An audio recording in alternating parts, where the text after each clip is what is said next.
I work as in-house legal counsel at a medium-sized, pretty profitable real estate company based in the Southeast. I've been an attorney for nearly 10 years, and the closest I've come to a courtroom is when I go to the courthouse to do land title searches. I've been married for 8 years, and we have a 4-year-old little boy. I say all this to you so you have some idea that I have a good but pretty ordinary life. I don't have strange hobbies or friends. I don't typically go outside the normal boundaries of my day-to-day existence to meet odd people or experience dangerous things. But last Tuesday, I woke up to a strange text message. My alarm was set for 7 a.m., but my phone buzzed at 6:40, and it stirred me out of sleep enough that I checked it. It said, "You saw something you shouldn't have." Being half asleep, I kind of stared at it for a minute, trying to figure out what I had seen before the overall weirdness of the message dawned on me. First of all, the sender was blank. No name, no number, no symbols, no indication that there were blank spaces like someone had hit a spacebar repeatedly, and it had taken the input as characters. I couldn't even highlight anything in the sender space. Second, the font on the message was different. Not like a different font than normal, but there were several letters that shifted noticeably higher or lower than the letters around them in a given word. Third, I haven't seen anything. Aside from going to work, a parent-teacher conference, and out to pick up a pizza, I can't think of anywhere I've even gone in the week prior to that message. And I sure haven't seen anything weird or criminal or whatever. I show it to my wife, and she just laughs it off. Says it's probably some marketing thing or maybe a wrong number. That seems like a reasonable possibility, so I push it aside. 2 nights later, last Thursday, I started having bad dreams. When I was little, I used to have night terrors. I'd wake my brother up screaming my head off, and it got so bad that even though my parents couldn't really afford it, they took me to a sleep clinic for a few days when I was 8. I don't remember what help they really gave me, but I know it stopped, or I grew out of it. And aside from the occasional normal nightmare, I'd never had any problems since. But this dream, while it was unpleasant to some degree, didn't feel like a nightmare or even a dream. It felt very real and strangely mundane. I was at a dimly lit library, going through old books, and while I can't say what I was looking for, I know I felt a growing sensation of frustration and unease that it wasn't there. When I woke up, instead of feeling relieved, I felt panicked, and in my sleep-addled stupor, I tried to force myself back to sleep. But, of course, that never works. After a few minutes, my phone buzzed. It was another message in the one-sided conversation from the mystery sender. "You saw something you shouldn't have, and you need to stop before your life." The message stopped there. But there was a photo attached. It was a dark picture of a man squatting down in an aisle, peering intently at a row of faded books on a low and dusty shelf. The heavy metal bookshelves and long aisle made it clear that it was a library, and while the picture was at a bad angle and poorly shot, I could tell it was me. Not me from any library I'd actually ever been in, but me from my dream. I felt sick as the idea bloomed and took root in me, and I considered waking my wife to show her, but something in me resisted the impulse. Maybe it was fear that she would look at me with worry, or worse, sadness and fear in her eyes. I don't know, but I haven't told her yet. I haven't told her about the last of it either. The dreams have continued. Me at some strange place I consider home in the dream. Me at a restaurant. Me walking through some unknown town on a stormy afternoon with patches of hail coming down intermittently, thudding against an umbrella with a heavy, wrought metal handle. All these things seem real, and I wake in a strange panic. No more messages for the last few days, though, and while I've grown to dread and hate my phone when it buzzes, my hope was that whatever strangeness has been happening was fading, and would eventually take the dreams with it. This morning I found a coin on my nightstand. I call it a coin because it is a small flat disc in the shape of a coin and with a heft as though it was made of metal, but its surface is not metal. It seems to be some kind of mottled gray leather or scales, almost like shark skin, but it is solid and sturdy, and it has some kind of embossing. but it is hard to make out due to the thing's color and texture, and it's probably my imagination, but it feels like it's warm. The message buzzed through a few minutes later. You saw something you shouldn't have, and you need to stop before your life is consumed. I think I need help. I just don't know what kind. Has anyone experienced anything like this before? I don't know what's going on, and I don't think the message is finished yet. Please respond if you know anything. I appreciate the responses, both public and private. Some helpful insight and suggestions. I've considered trying to text back, but I didn't at first out of concern it was a phishing scam, and later because I was honestly scared and wanted to ignore it, hoping it would go away. Worried it might provoke a reaction. But it is good advice, and I will try. My wife is taking our son to her parents tomorrow, so I'll wait and try it when I'm alone, just in case. I do know I'm not imagining the text, though. Both my wife and a guy I'm friends with at work read them too. I haven't shown them the coin yet. I don't know. Anyway, thank you again, and I'll post an update in the next few days. My son is gone. I don't know how else to say it or how else to start this, and I don't know what the point of any of this is at this point. But I also feel like this is the only place I can really talk and not sound crazy. Even if it's just because everyone here thinks it's just a story I'm telling. When I say he is gone, my beautiful, smart, funny boy Luke, that is what I mean. Not kidnapped, not run off, not missing. As far as I can tell, he has been obliterated from this world entirely.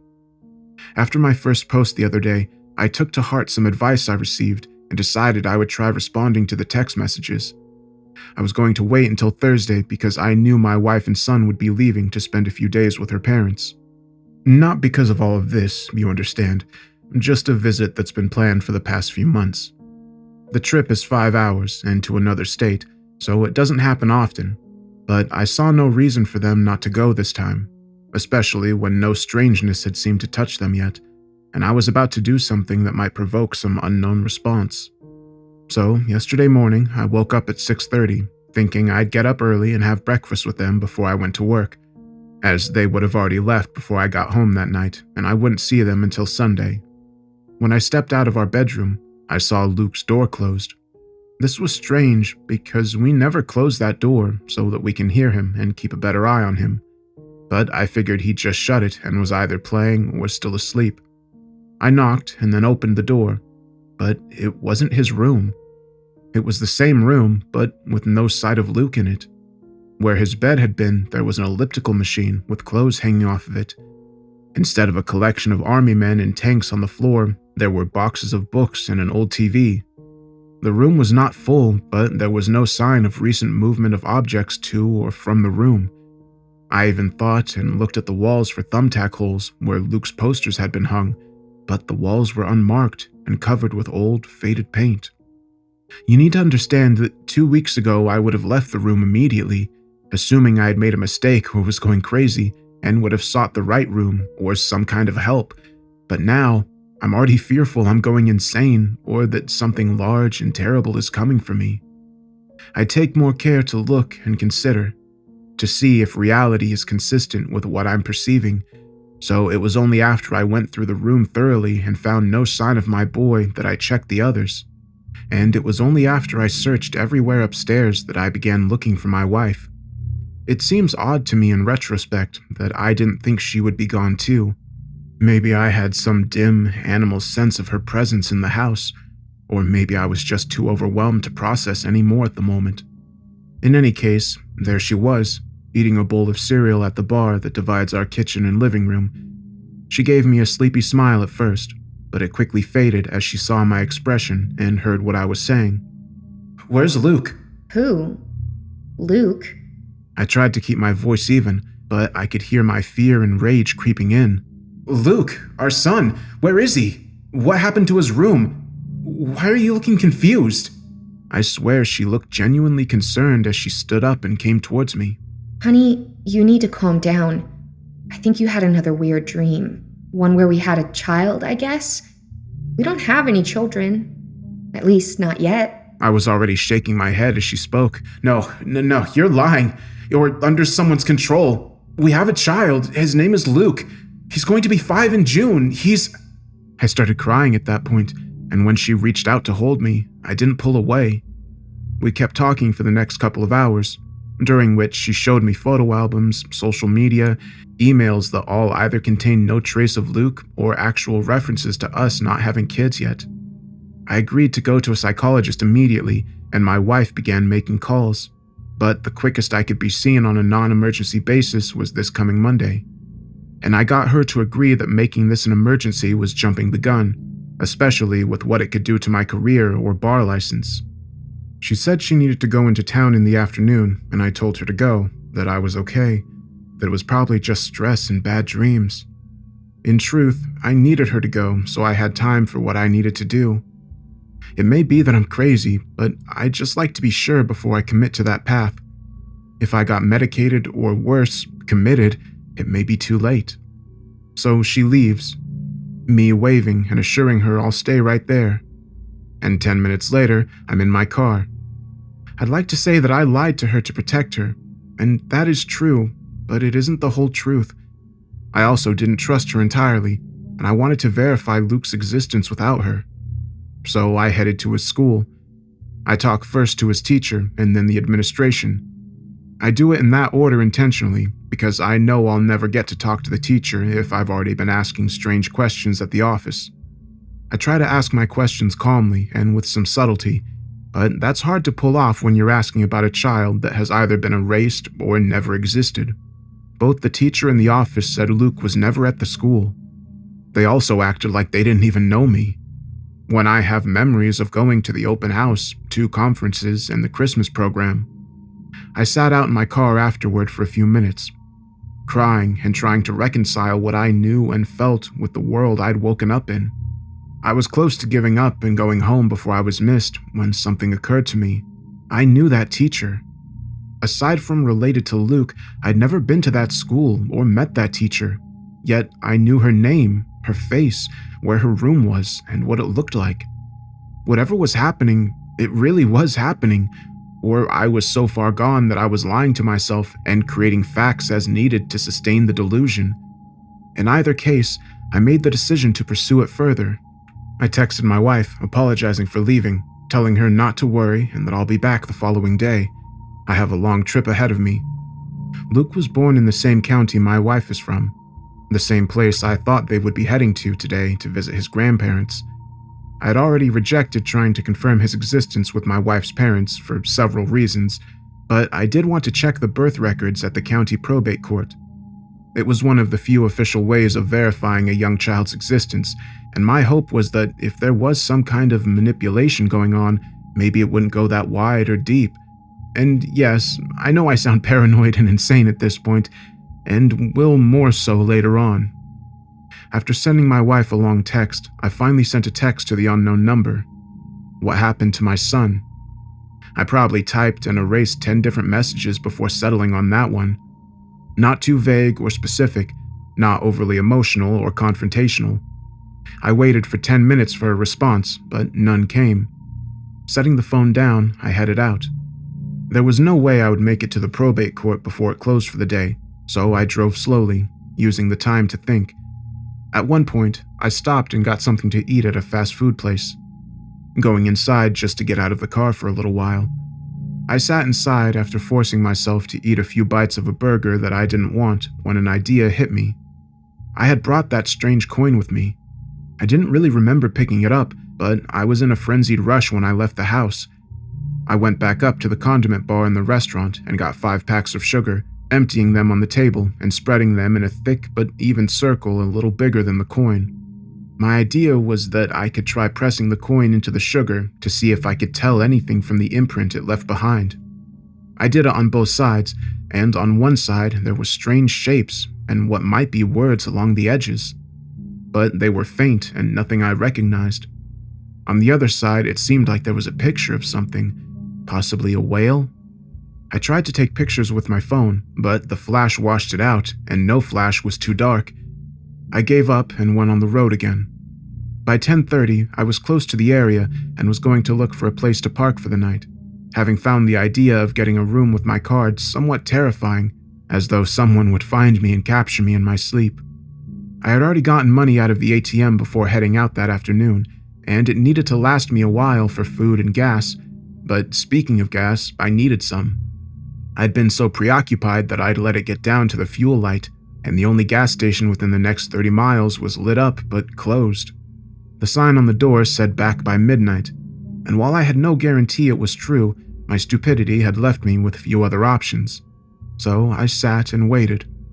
The attendant did come back a few minutes before midnight as promised, but something else happened before she got there. I'd gotten out of the car a second time to stretch my legs and wake myself up. Pacing the lit parking lot of the gas station and peering out into the surrounding dark. In the distance, I could see the dim, shadowy shape of a couple of houses, partially lit by 3 amber streetlights that seemed to have been haphazardly placed to poorly light this spot of the road. Everything was so still and quiet, it felt like I was the only thing living in some dead or frozen world. Then I saw movement in the distance. It was at the edge of the pool of light thrown down by the farthest streetlight, dipping in and out of the dark. I couldn't see much, and my first thought was that it was a large plastic bag of some sort being blown by the wind, except it didn't move right. And there was no wind. I would just catch glimpses of it, light and dark, shiny and rippling, several feet above the ground and bobbing like an obscene balloon tugged by an invisible child. I ran back to my car and locked myself inside and was ready to leave, gas or no gas, but when I looked again, it was gone. When the girl came and unlocked the door, I thrust $40 at her and pumped the gas as quickly as possible, getting back out on the road too fast but maintaining control of the wheel. I didn't stop until I reached the courthouse, and I parked nearby for the night. My plan had been to sleep in the car, but there was no sleep to be had at this point. I kept watching for that shape and recording this. If I'm able, I will post this today, which is Friday. This has become a journal of sorts for me, and I still hold out hope it may lead to help, but at least it will be a record if nothing else. I've had a lot happen in the past few days.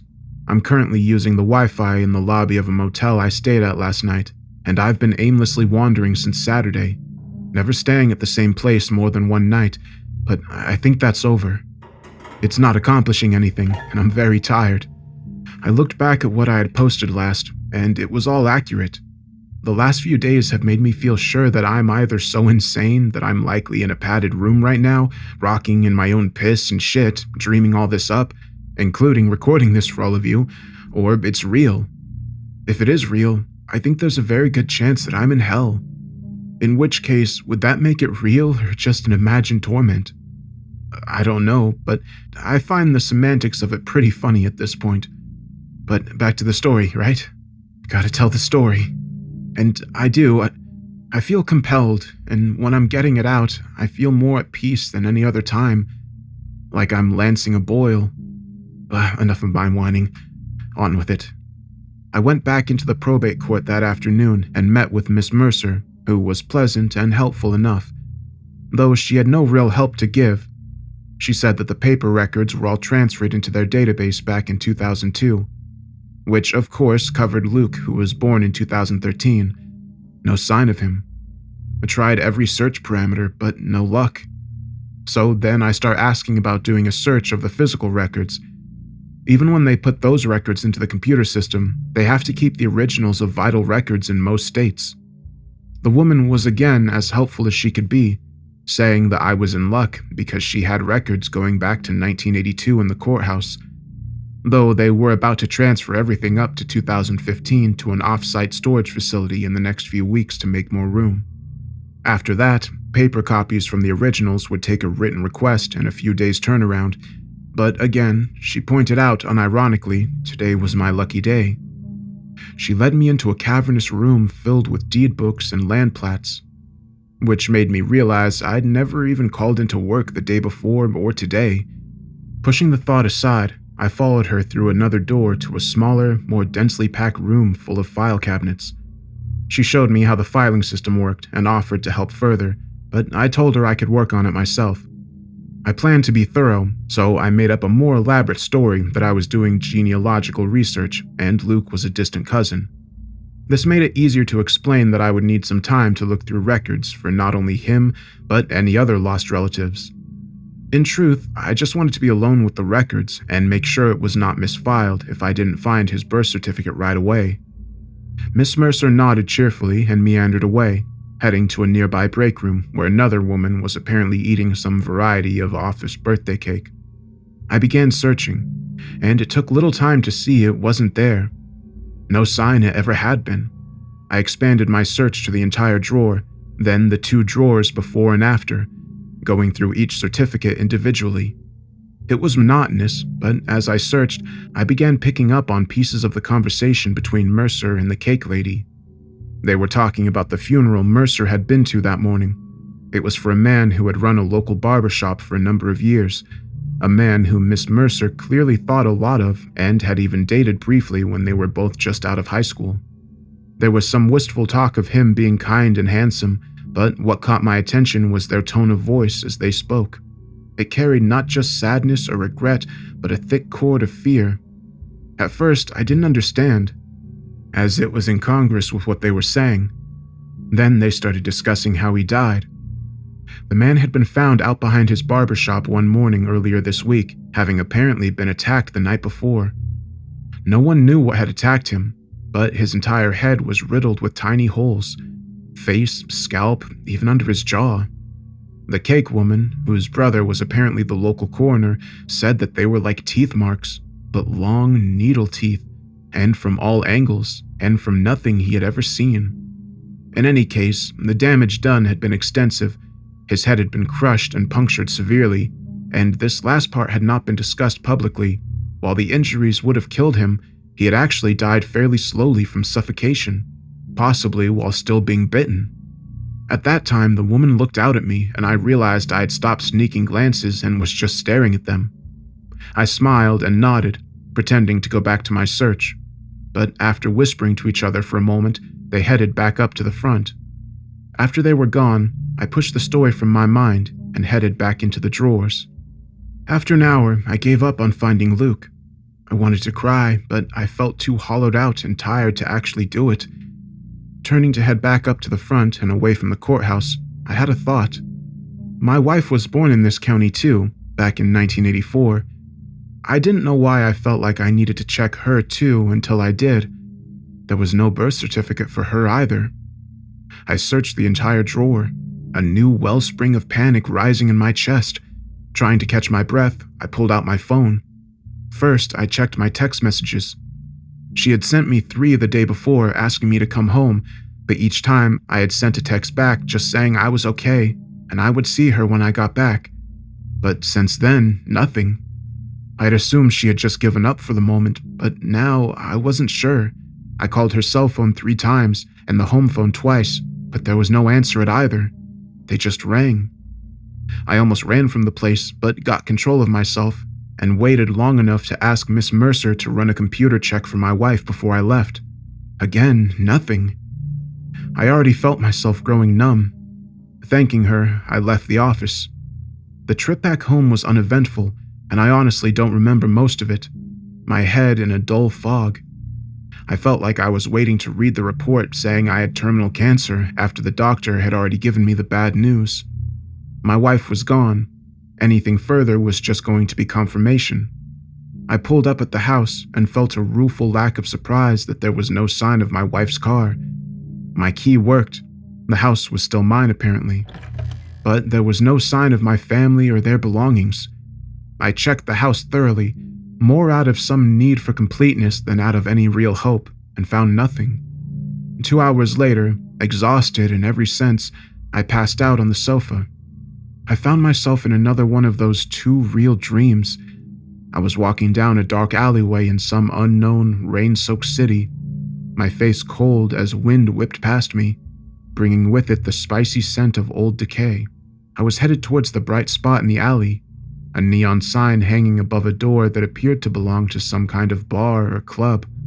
There was a bouncer at the door, a thick-necked man with a collapsible baton held casually in his meaty left hand. Without thinking about it, I pulled a coin from my pocket, holding it in my palm for him to see. It was the strange coin I had found, or its twin. In the dream, I saw and felt it pulse and shift on my palm slightly. Though my dream self did not scream or throw it away, after a moment of studying it, the bouncer nodded and let me pass through the door. I woke up suddenly at that point, and I saw it was still dark. My phone had gone dead, but after charging it for a few minutes, it told me it was actually Saturday night around 9 p.m. I'd slept for over 20 hours. There were no missed calls or texts, and no signs of anyone coming in while I was out. I was alone. I took a shower, hoping it might clear my head and tired of my growing old sweat stink. I was still numb, but I could tell that I hadn't eaten in over a day, and so I microwaved some soup and sipped on it as I looked out the French doors that went to our back patio and the yard beyond. I stood there staring for a few moments before I saw the thing floating there. It was the same thing I had seen at the gas station, or something like it. There was very little moonlight that night, but we have a security pole light that illuminates the backyard very well.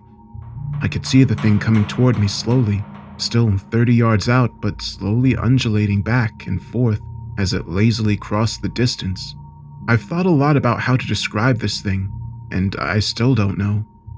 In some ways, it reminds me of a giant pale jellyfish.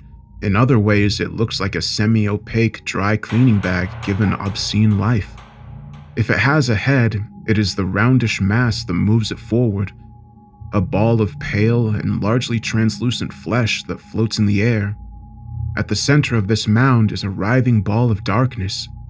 It reminded me of pictures I'd seen of a ball of snakes mating. If this thing has a center, a nucleus, a face, this cancerous core is it. But that is not the entirety of it. Trailing back from it, partially hanging, partially floating by some unknown suspension, are more long strands of the same pale, glistening meat. Like a comet's tail, it slowly follows behind the mound, shifting on unknown currents as smaller strands occasionally dart out as though tasting the air. I stared at it for at least 10 seconds before I was able to move. I found myself wondering if it might be filled with long, needle teeth. Then I ran. It was moving extremely slowly towards the house, so I took half a minute to put on shoes, grab my wallet, phone, and keys, and get my jacket from where I had dropped it when I came home the day before. Then I was out the door, in my car, and heading away. I looked in my rearview mirror, but I never saw it follow. That was 5 days ago. I've been running ever since, motel to motel, having given up any pretense of not using cards or worrying about being tracked, just trying to stay away from whatever that thing was, whatever it might want. I called my job once, and to my lack of surprise, they didn't know who I was, yet my card still worked. All my online accounts, everything that does not rely on people seems to be purring along just fine. I've been largely on autopilot these past few days, but that changed last night. I saw it again, outside my motel, only for a moment, and it didn't come closer. But I knew that it knew I was there just the same. So I give up. I'm going home. It'll either get me or it won't, or maybe I'll go ahead and kill myself if I can get up the stomach to do it. Actually, it'll probably depend on how scared I get, because despite everything, despite feeling utterly used and hollowed out, I'm still terrified. This will probably be my last entry. If I survive somehow, I'll post again. If I don't, well, you'll know. Thanks for listening to all this. I feel so alone now, and it means so much to be able to talk about this, even in such a strange format, even if it amounts to screaming out into the dark. Thank you. By the time I got home Thursday evening, I had decided I wanted the thing to come. Whether I wanted it to come back to finish me, or so I could attempt to kill it, would change moment to moment, but the idea of fighting back had built slowly throughout the day and remained a constant. I was tired of being a victim to whatever this all was, of having things taken away from me. Thoughts of suicide faded more and more, in no small part due to the words of encouragement I've received here. And while I was still resigned to the fate that I was likely going to die, I decided I still had a little more will to try and resist left in me. So, of course, nothing happened that night. When I arrived home, I checked the house again thoroughly, and it was untouched since my last visit. No sign of my family or their belongings. Now, beyond the initial shock of all that had happened and slightly better rested, I had more time to study the pattern left behind by their erasure. Not only were all their belongings gone, but there were other things gone or different too. My son had done a handprint in clay back in October for a school project. He had given it to me, and since then it had been displayed in the kitchen, up against the backsplash on a small stand meant for a photo or a baseball card or something. It and the stand were gone. I had a long, waxed raincoat that my wife had given me 2 years ago. Very expensive and nice, though I rarely actually wore it. I checked our coat closet, and it was gone as well. Even things like furnishings were different. If it was something I had bought or we bought together, it was still there, but other pieces of furniture or hangings that she had bought alone or had before we were together were either absent or replaced by something unfamiliar to me, as though to fill the hole left by the other object's absence. My bank account was another strange anomaly. As I had previously mentioned, my job apparently no longer exists, and I have no indication of some other job that had taken its place. No business card, no strange contacts in my phone, etc. So I looked on my account to see how much money was left and where it was coming from. I had plenty of money in there, more than I usually do in fact, and when I look at the deposits, it shows a direct deposit of close to $7,000 once a month for as far back as records go online. The name attributed to the deposits was just a sequence of letters, numbers, and symbols, which, if they have some meaning, don't mean anything to me and could well be random. I considered calling the bank the next day to try to learn more about my benefactor, but just the idea of it seems exhausting. I'm ready to be done with all of this. So I set aside my phone, pick up the softball bat I had recovered earlier in the same closet that was now missing my fancy, rarely worn raincoat, and go to the backyard. For the next hour, I roam around outside and in, calling out to the terrible thing that is haunting me, demanding that it confront me. I can feel some ever-shifting mixture of fear, anger, and despair coating my tongue and my words. By the end, I am more begging and pleading than anything else, but nothing. Fine. It'll come in its own time. I go back in, eat something, and then go to sleep. I can't bear to sleep in our bed, or even stay in our bedroom for any length of time. It's too sharp a reminder of my wife's absence or non-existence. So I set up on the sofa again downstairs, and before long, I'm deep asleep. I have long, strange dreams that night, and while they bore the same texture of realness as the other dreams since the text had begun, I don't remember any details of them. What I remember instead is the sudden and sharp pain in my right hand that woke me. I tried to sit up in shock of the pain, but my hand was immobile down near the floor, so the result was a protesting flare of pain in my shoulder as I spun and fell off the sofa onto the carpet. I caught myself on all fours, my gaze at a good level to see what was eating my right hand. It was another of those things. I don't know what to call them, but this one was much smaller. The small, glistening bulk of its body was spread across my hand like a glove or mitten up to just past my wrist. At the time, I was in such pain and terror that very little cohesive thought was occurring, so bear with me, as much of my description is based upon restructuring these events upon reflection. The dark ball of snake mass I had seen on the larger one was here too, but spread out over my hand like an inner layer to the horror that was trying to consume me.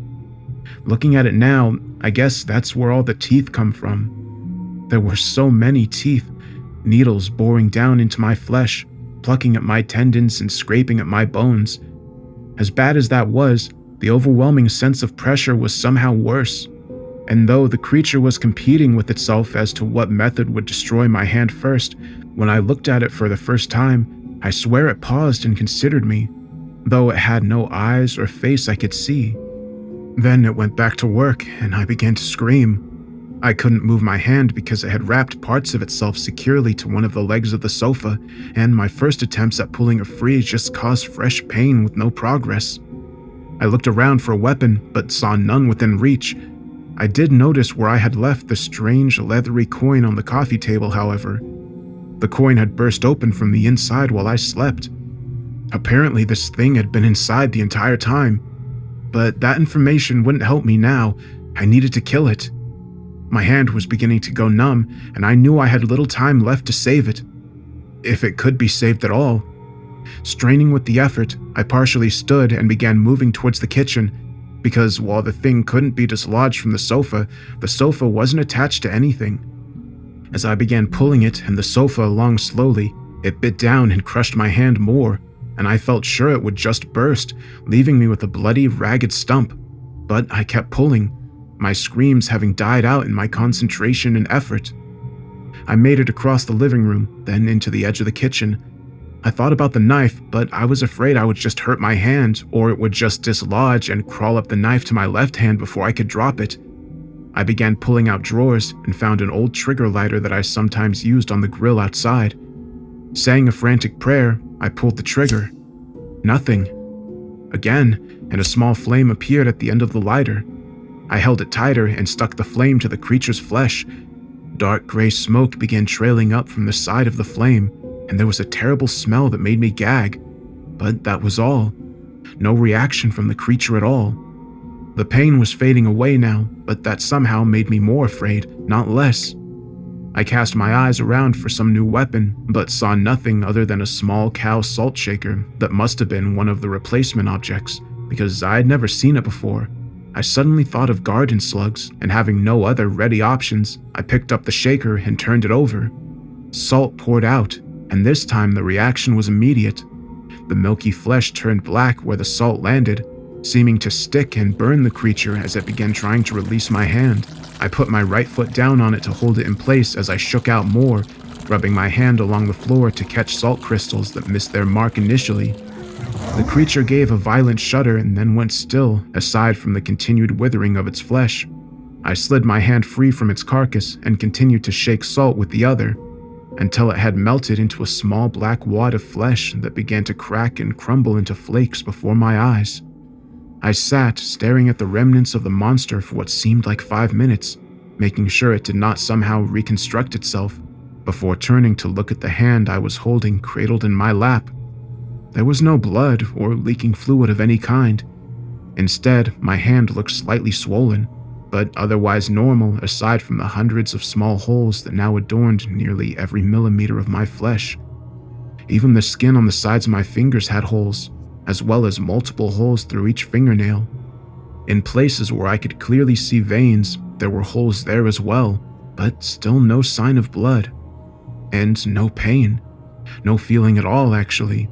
My hand just flopped limply on its wrist without even a tingle or some phantom sensation. Trying to decide the best course of action, I looked at my phone and realized it was 2 a.m. on Saturday morning. I had been asleep for close to 30 hours. I considered going to the emergency room for a moment, but hesitated. I knew in the state I was in, I would likely seem strange at best and totally insane at worst, and for the moment I seemed okay physically, unless it had injected me with some poison, which a hospital likely couldn't help anyway. Ultimately, I decided to just go to the doctor the next day unless things got worse. While I slept no more that night, my hand stayed the same and nothing else happened. This morning I went to the doctor. Since it was Saturday, I wound up having to go to an emergency wound clinic across town instead of my normal doctor. If I have a normal doctor anymore. But apparently my insurance card still works, and within half an hour I was back in a room getting examined. The doctor on call was a pleasant young woman who seemed very knowledgeable, but was also very curious about how the injury occurred. Rather than try to make up some elaborate lie that would probably seem implausible, I just told her that I didn't know, that I woke up outside my house and my hand was just like that. This led her to check to see if I had some head injury or blood pressure spike that had caused me to pass out, but ultimately she couldn't say much beyond that it appeared I had severe nerve damage, which she called neurotmesis. Based on my clinical signs and the wounds I had, she took x-rays, and she saw a small fracture in my ring finger that she splinted, but she said that anything more in depth would need to be done at a hospital. I told her I didn't think I needed a hospital, but I would follow up with my doctor soon. She protested, suggesting that such a strange and severe injury should be checked more thoroughly than she could accomplish at the clinic, and right away. I thanked her and left. I drove home, trying to avoid looking at my right hand, both because it looked disgusting and because it was a constant reminder of the night before. When I got inside, I wrapped it in a bandage, not because it needed it, but just to avoid looking at the pockmarked skin. My goal had been to stay away most of the day, monitoring my hand and watching out for another attack. In spite of myself, by noon I had fallen into a deep, dreamless sleep. When I woke, my nose was assaulted by a terrible, rotten stench. I immediately looked at my bandaged hand, which was soggy and laden with some brownish green bile. Stifling a retch, I ran to the kitchen sink and pulled off the wrappings. Running my hand under the water there, I saw there was no sign of anything oozing from my hand. It was as though the holes had been turned on like some filthy faucet and then turned back off again. I washed my hand several times and then dried it carefully, feeling new panicked sadness at the wrongness of it dangling at the end of my arm like such dead meat.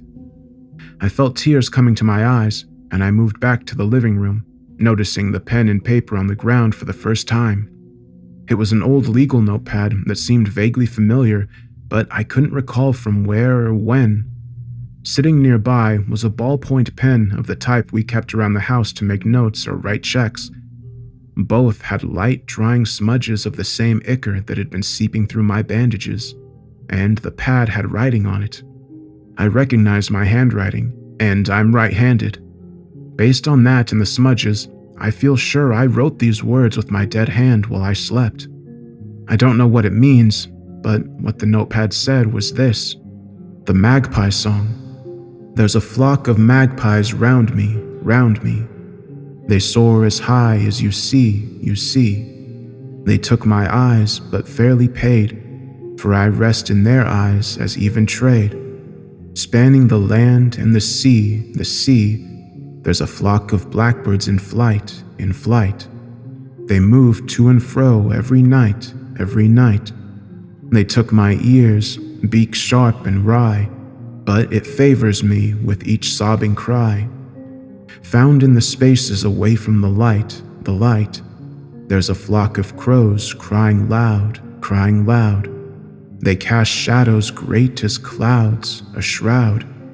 They took my tongue, and so my voice. By then I was strong, they had no choice. It's with their pink darts I taste the tears, the tears. There's a sky full of rooks, and it's me, it's me. See the remains in the field I used to be, used to be. But now I move free, still young and hungry, still reaching out into the void. I see you, shining there, your spirit, unaware. As I finished reading it, my phone buzzed. It was a text message. It said, "You saw something you shouldn't have, but now you will see and tell much, much more." I will plan for this to be my final entry, at least for now. If I post further, it will be due to some major change or update, or if I have some new writing I need to share. God help me. But I don't know if telling such things is a good thing or not. I need time to think. Thank you all for your support. I hope this post finds you well. I've started dreaming again. Since my hand was attacked, I sleep more and more. At first, I would sleep for abnormally long periods, but it would be offset by long periods of wakefulness. Over time, that is changing, and I am losing more and more time. The only potentially positive side effects of this is that I'm dreaming again, and I feel these dreams are key to something. I don't remember much of them, just spending time in a world that is similar to ours, but very different at the same time. As I walk there, I see cities, people, the features of a modern world, but I see dark and strange things too. I remember the alley bar from my earlier dream. I think my dream self visits there often. It's an odd and lively place, with trappings of this mysterious other place all around, symbols on the doors, strange mutterings from a group hunched at a corner table, and music that sounds like something that would be playing at a cat diner in hell. But in the end, a bar is a bar, and here I can tell people know me. Most seem to respect or fear me, even though I am wholly ignorant as to why. But it feels real, and compared to my waking life recently, it feels good. I set up at the bar, order a drink from the short, grinning bartender who approaches, and decide to make most of this profoundly lucid dream. That's when the good-natured buzz of the crowd died. Sensing as much as hearing it, I turned to see an older man entering the bar. He was unremarkable at first, well-dressed but not flashy, nodding to people as he entered, but saying very little as he threaded his way to a booth in the corner. Yet I felt the room tense as he moved through it. I tried to discreetly study him for the reason why, but it wasn't until he was moving out of my field of vision that I saw it. Out of the corner of my eye, I could see something much like the head that had attacked my hand floating behind him, its tendrils wrapping tightly around his limbs and head. I had to fight to keep from crying out, slowly turning back to my drink and trying to breathe. The thing was much larger than the creature that attacked me, or even the one I had seen in my backyard, and rather than being largely translucent and flowing, it was a dark, smoky gray with sharper edges at irregular intervals along the flesh of its bulbous core. Thinking about it now, I think those might have been more teeth from its dark center, grown so long they pierced its own skull. I sat paralyzed for several moments, analyzing the glimpse I had and trying to decide what to do next, and that's when I woke up. For the first time in days, I wanted to go back to sleep, to try and see more. Right or wrong, I've grown to feel that my dream place is as or more real than this life, and that some part of myself is fighting to show it to me rather than having me decay in some dreamless slumber. But sleep was gone for the moment. I checked my phone and saw it had nearly been 26 hours since I was last awake. The strangest thing about my increasingly odd life is that there are no real rough edges. As I've mentioned before, I have money deposited in my account from some unknown source. Everyone I knew has either been erased or doesn't know me anymore. I still eat and drink, but even if I sleep a whole day, I never see signs of soiling myself or being overly hungry or dehydrated when I wake up. I feel like everything has been pruned away so I can primarily sleep and sometimes write these strange things with my corrupted hand. I worry there will come a time when I don't wake up at all. So I go out. I go to the store, trying to avoid the strange looks my gloved hand receives. It would be easier if not for the mild distaste I see when people encounter me, like they smell something rotten, even before they see my hand, even when I know it's clean.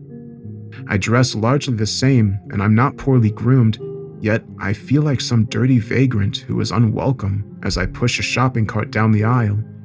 I don't even think they know they're doing it. It's like some deep animal part of them knows I'm wrong now. I go to the park sometimes, and that's better, especially when it's empty. I have figured out that I can stave off sleep a while by staying in a public place. I think the dead hand doesn't want me passing out in public, but if I stay too long, my normally limp hand will begin to throb painfully and with increasing urgency until I go home and go back to sleep. I feel like a prisoner, but I haven't given up. I'm trying to find any connection between what has happened to me and the writings my hand produces.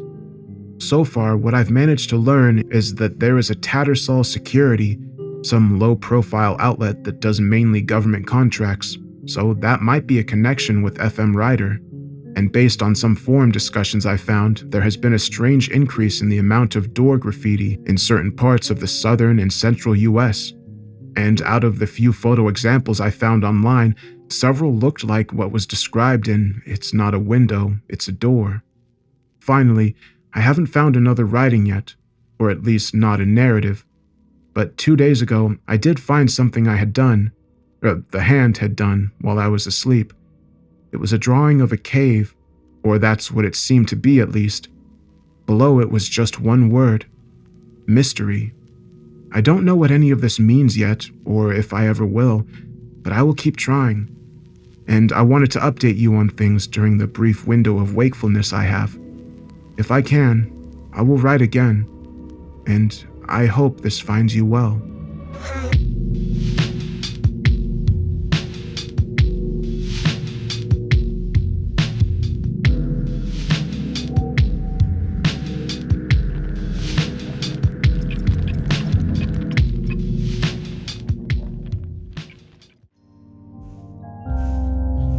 Hey everyone. So this story is told in an interesting way.